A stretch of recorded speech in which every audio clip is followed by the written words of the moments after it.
Oh my God. Speaking of strong, smart women. Beautiful, hilarious, perfect, wonderful comedians. Our guest this week is one of the funniest comedians I have ever seen ever in my life. She's one of my favorite comedians ever.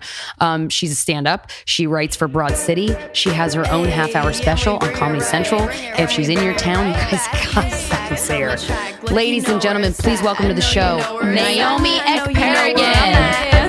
Cause you a bad fucking boy, you a bad fucking boy, you fucking bad boy, you fucking bad boy, you a bad fucking boy, you a bad fucking boy, you fucking bad boy, you fucking bad boy, like you fuck me bad. Why the fuck do you think I dumped you right before Valentine's Day?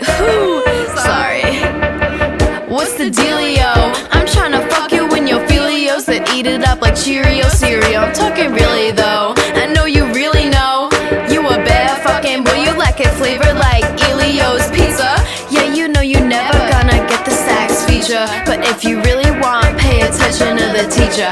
I could teach you one or two things, so you ain't even worth it. You talk to me cause I'm perfect, you ain't got much to bring. You cling to me but just sing, but wash your dick in this thing. Not like you'll ever get a taste of this pink. You on the edge and I'm at the brink. I don't know what you think, I'm on your mind all the time. You say blowing up my line like you're a bomb and I'm a mine. Don't you know I like to wait things out? You've been rushing me so much with your Vladimir pout. Like baby, you a bitch ass baby, piss baby, you a bitch ass baby, you a piss ass baby, you a bad fucking boy, you a bad fucking boy. We're here with Naomi Ekperigin. Oh my God, I'm so excited. I'm so excited to be in this, for this to be happening for us. For you to be inside. You are one of the funniest human beings I've ever met in my entire life. That is the dearest thing you could ever say to me. And It's like only surpassed by if you told me I was thin today. you know do what I look mean? very thin. Wow. You look so thin today. It's all happening. I've arrived. This is your day. So where do we start? I don't know. I just feel like you have so many funny stories about sex just because you're a funny gal. But am I wrong? Maybe not. We could just be like, sex, go. Do you require a tender lover though? Do you ever like to get like roughed up a little or? Well, it's interesting. I think that in the beginning, I do like a tender, because let me tell you what it is with me in the sexuality, right? Yeah. I didn't have boyfriends or like get with guys until college. Okay. So in a lot of ways, like the tenderness almost makes me feel, I'm like, oh, this is nice. This is, I bet, what it was like in high school or something. Like when people were like, what are we doing? You know what I mean? Like that Making kind up of for thing. lost time, It's like sure. kind of cute. It's a cute little throwback. Yeah. You know?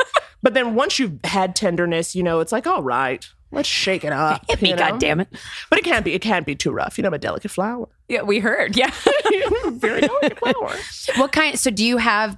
Is there one type of sex that you prefer? Then is tender over that, or do you every once in a while? Are you like, you know what? I gotta tell you my greatest shame. Okay, I have like no libido anymore. Yeah. And when I do have sex, I lay my ass right down. And I don't know what happened to me. I became a wife in a fucking sitcom. Well, you know what I mean? Be yeah. like, I'm tired. But like, you might actually be tired. But you're busy. I know, but still, I was like, I would have never thought that would have been me though. I totally hear you. And you have to work up to it too. I feel like I used to be able to just like have sex like anytime, anywhere. But now I'm not like that at all. I can sleep anytime, anywhere. But not sex. Yeah, and sometimes you need, like one time I voiced my concerns about that to Steven too, and he was like, you know what? It's just you're busy. I'm like, yeah, I know. I just feel bad. Yeah. And then the same thing with I can't just jump in right into sex anymore. I need foreplay. And then I remember a couple days after we had that conversation, he had put on porn because I love watching porn with him specifically. So I really like it. So we put it on for like 30 minutes and we didn't touch each other and it was 30 minutes of silent touchless foreplay, but it was so hot. It worked. And then he started touching me and I was like, whoa. And then I was like, okay, maybe that's what we need to incorporate from now on. Sweet. What was it like when you first lost your virginity? It was in college. Yeah. Sophomore year. Uh-huh. Paint us the scene. Oh my God. Okay, we're gonna set the scene. Okay, I had just come home with my gentleman caller. He played lacrosse. He was very like buff, but then also a French and psych major. Can you handle it? Can you handle the layers? Wow. Layers. He was also a virgin. Oh, that's fine. It was like I've always wanted to have sex with a virgin. I never will. I don't think I have either. Oh, thank you. I was just lost in thought. But it was, and I was assistant directing a children's theater project. And he came and picked me up and we like went home and and it was kind of like, we had talked about it a little bit. And then I was like, all right, let's just do this. Let's just do. I was like, it's never going to be like a better person and setting and old enough. Someone described it to me like this right before. And it was so vivid, so real. She was like, it's going to hurt. She's like, it's kind of like taking a shit backwards out of the wrong hole. Yeah. That's not incorrect. Yeah. I was like, it is what? And yet who's horny? It was so painful. Yeah. Did you bleed? Like, no.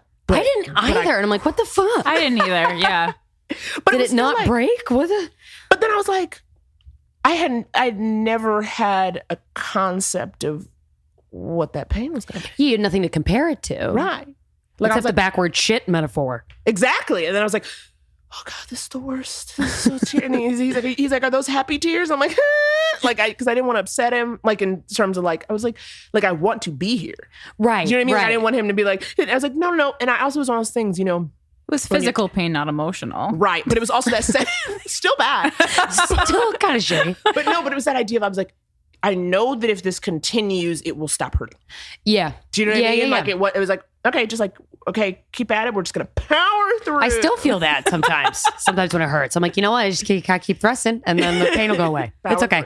Power Well, I feel like the first time having sex is it's more like just logistics. There's not like a lot of, I had sex with someone who I loved very deeply, but it was just a lot of like trying to get it fully in and like slow sliding and not a lot. Yeah, it wasn't a lot of, Yeah, there was no yum sounds or anything like that. Yeah. Right. I mean, it was a twin bed. Come on, let's be real. Oh, mine was, I'm pretty sure mine was a twin bed too. There's no room. There's no fucking room. It's a real game changer once you get that double going. You're like, this is what lovemaking can be. Yeah, full bed. Wow. Oh. Have you ever had sex in like a weird place? Oh, God. Because it's so much better in a bed. I used to force myself to be adventurous. I'm like, let's just do it in a bed. That's what they're for. I mean, there was like one random dalliance in Australia. The back of a surf camp bus. Oh my God, wow. In Australia. I know, my best work. Fun. My most wacky. But that was like, I lived there from 25 to I a little under a year. Were you studying abroad? No. Were you at surf camp? Oh my God, I should have gone to surf camp. No, I like, it's so, men used to run my life. I'm too glad to be off these streets. Because it was like, really? I started dating this one dude and I really liked him, but then he didn't want to be in a relationship. And I had heard about this visa, this like working holiday visa.